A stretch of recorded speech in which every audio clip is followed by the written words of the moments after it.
Hello, everyone, and welcome back to Geek Studios and today's mini charge episode for Hump Day, Wednesday, August 5th, 2026. As always, I'm your host, Joel. It's August, y'all. The kids are getting ready to go back to school. I'm kind of excited about it. I mean, I live in the South, so our kids go back to school relatively early. Actually, next week, it is kind of a sad moment because I love spending summers with my kids and doing activities with them. But I'm really kind of getting tired of them going to bed at 2 and getting up at 10 in the morning. Plus, we have one that's starting his senior year of high school. So we're going to enjoy this last year with him before we ship him off to college. So enough about me. A lot of our episodes this week have been talking about new releases, and we're going to continue that trend today. So if you've been keeping an eye on the electric vehicle market lately, you know we are not battling out for $90,000 SUVs and trucks anymore. Those days are over. The actual war for market share is happening right now around the $45,000 to $50,000 range. That's where a lot of these EVs now are coming in at. That's what we call the mainstream sweet spot. Everyone, and I mean everyone, is trying to build a clean, reliable, long-range crossover that can actually take a bite out of the Tesla Model Y, the Hyundai Ioniq 5, and now new entries from Subaru and Toyota that are seen to be selling pretty well. And this week, we got some major news out of Gothenburg, Sweden. Reports are breaking that, and this is pulling from industry filings and kind of internal reports from Volvo, that they are going ready to release a brand new player into the EV segment, right in this crossover segment. And they're going to call it the Volvo EX50. Now, no photos have been released of this yet. I couldn't even find any mock-ups or anything on it. We just know they're going to release the Volvo EX50, so no pictures to share with you today. Well, we do know it's an all-electric compact crossover, and it's coming to U.S. showrooms in 2027. Yay, we get hit here in the U.S. And the price target is what immediately caught my attention, the upper $40,000 range. We are talking roughly $47,000 to $49,000 sticker price. Now, that's a massive statement from Volvo, who normally builds premium luxury cars. So today we're going to break down what this vehicle actually is, why Volvo is shifting away from models like the EX40, and what makes this brand new SPA 3 platform such a massive deal under the skin. And also how Volvo plans to pull all this off amidst a pretty wild foreign trade environment. Tariffs. Sorry, something in my throat right there. But before we start, don't forget to like, subscribe, and follow the EV Geek Studios. Also, maybe instead of buying that cup of coffee this week, you head over to our YouTube channel and become a paid member. It's $5 a month. You get all of our content early, and it's just a very small, simple way to help out our show. Now, let's dive into this exciting announcement from Volvo.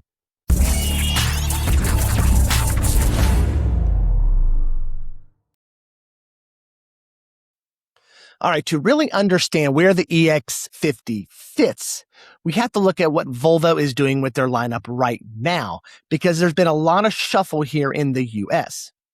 If you were to walk into a Volvo dealership today, their electric crossover story at the entry level has been a little messy.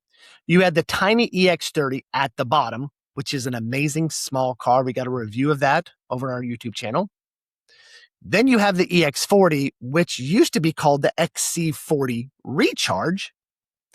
Now, the EX40, it's a fine car, but let's be real about it. It's built on an older CMA platform. That was an architecture that was originally designed to hold gas engines and plug-in hybrids. It was never going to be a dedicated ground-up EV platform. And because of that, a 2026 EX40 starts at over $56,500.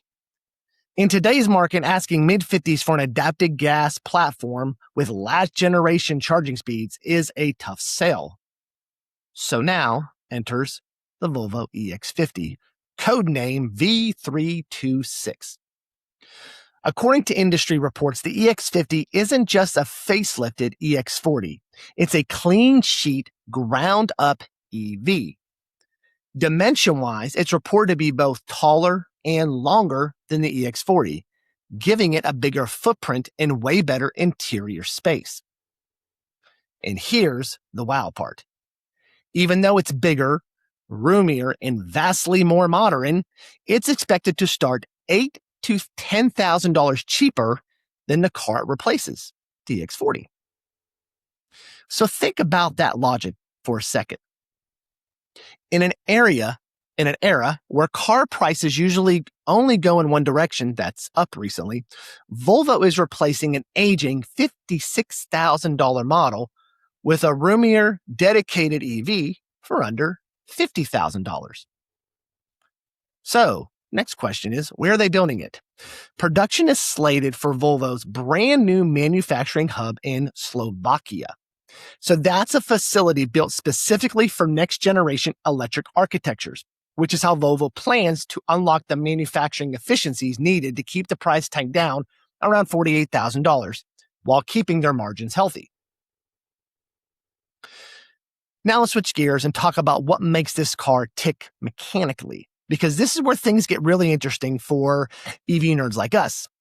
The EX50 is going to ride on Volvo's new SPA 3 platform. This is the exact same software-defined architecture underpinning its larger sibling, the EX60. So to understand why SPA 3 is such a big deal, we have to talk about SPA 2 for a second. The platform underneath is Volvo's flagship 3-row EX90. So the EX90 is the big dog. And this is an amazing EV, y'all. We have a full review of that also, of the EX90 over on our YouTube channel. Check it out. It's amazing. It's an amazing EV. Mechanically, the EX90, like I said, is impressive. But, and we talked about this in our review, the software rollout of SPA 2 was, to put it mildly, it was kind of bumpy. There were glitches, screens, delayed software features, and early bugs that Volvo had to scramble to fix via updates, and they did with OTAs. They learned some very real, very public lessons from that launch. Now, SPA 3 is built from scratch to fix all of that. It's an 800-volt architecture, software-defined from day one. So let's talk about what an 800-volt system means for a sub 5,000 crossover, because we really don't see it that often unless it's in the Hyundai Motor Group cars, Hyundai and Kia and things like that. So first, you're going to get ultra fast charging. High voltage system means the battery pack can draw serious power without building up destructive heat. We're talking 10 to 80% charge times and probably around 20 minutes or just a tad bit under 20 minutes on standard DC fast chargers. You're also going to get better efficiency.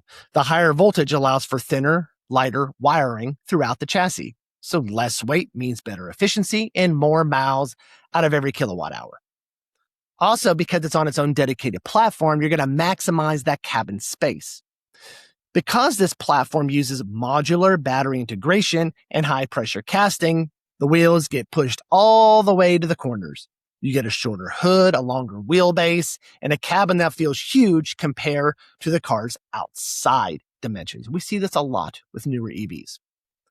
And also, finally, you're going to get some software stability. Early feedback on the SPA 3 stack in the EX60 shows that Volvo's core computing system is dramatically faster, much cleaner, and built to handle seamless over-the-air updates without crashing the infotainment. We hope to get our hands on the EX60 here in the next few months, do a total review on that, and we'll check out that software for you. So when you pack an 800-volt fast-charging stable software, 300 plus miles of range, and genuine interior room in a vehicle starting under $50,000, you're building something that can generally shake up the market and possibly compete with the cars like the Model Y, Hyundai Ioniq 5, Kia EV6, maybe even Rivian R2. Now let's step back and kind of look at a bigger picture here, because Volvo isn't building cars in a vacuum. The business environment for imported EVs right now is, I guess you could say, intense, volatile, shaky, whatever word you describe to use there. So Volvo, which is majority owned by Geely, Chinese company, has had to navigate a really complex landscape in North America over the past year. They just recently announced Polestar is leaving the North American market the U.S. market because of this volatility within trade. Trade tariffs, shifts in manufacturing rules, and global supply chain pressures have made selling imported electric vehicles in the U.S. significantly more challenging. So looking at their Q2 numbers, Volvo's fully electric sales in North America dropped over 40%, delivering just around 1,500 pure EVs in 3 months. So that's a clear sign that the old strategy needed overhaul and just was not working. Volvo did dial back its headline goal of going 100% electric globally by 2030, giving themselves room to keep plug-in hybrids around a bit longer. But make no mistake, they aren't slowing down on electric development. As a company spokesman just recently said, electric vehicles are still where we see the market growing. Instead of chasing low-margin niche vehicles, Volvo is consolidating around high-volume shared architectures, and this eventually will help bring costs down. By building the EX50 in Slovakia on the SPA3 platform, sharing key components with electric vehicles like the upcoming Polestar 7, they get massive economies of scale, and like I said, helps bring those prices down. So how does the EX50 fit into a landscape when it comes out next year in 2027? So picture the market it's entering. The top-selling EVs in the U.S. right now are almost entirely mid-sized crossovers. You got the king of the mountain, on the throne, the Tesla Model Y, holding the top spot, followed by heavy hitters like the Hyundai Ioniq 5, the Equinox, the Cadillac Optic, and like I said, those new models coming out from Subaru and Toyota. Here's where I think the EX50 has a real shot to win people over. First is design and ergonomics. So Volvo has a very distinct brand identity. It's kind of similar to Tesla's, but not exactly. People love that Scandinavian IKEA design, clean ergonomics, real physical refinement, understated materials, and top-tier safety. Volvos were always known as safe cars. For buyers who want an EV but aren't sold on Tesla's hyper-minimalist screen-only approach, Volvo offers a really appealing alternative. Also, for under $50,000, you're getting a car with 800-volt architecture. Stopping for 15 minutes instead of 30 on a road trip is a tangible quality of life feature buyers actually care about. Also, you have the interior. By bringing down the premium cabin tech from the EX60, think Google native software, clean display layouts, and high-end recycled textiles, Volvo gives you a vehicle that feels like a true luxury product, rather than a stripped-down entry-level model. And this is what we've noticed about all the Volvo EVs that we have driven and reviewed. Now, if Volvo can land this plane on delivering 300 miles of range, sub-20-minute fast charging, and an MSRP under $50,000, the EX50 may just not compete. It might be one of the most compelling EV options on the market and could possibly compete with the Model Y and Ioniq 5. So actually, before we end, let's do a little side-by-side comparison of all three of the models. Let me share my screen here for a second and kind of show you how all three of these are going to compare to one another. All right, don't you just love this nice AI-assisted graphic for me? So we have the Volvo EX50, you have the Tesla Model Y, and you have the Hyundai Ioniq 5. The Tesla Model Y, Hyundai Ioniq 5 are really good sellers in this price range.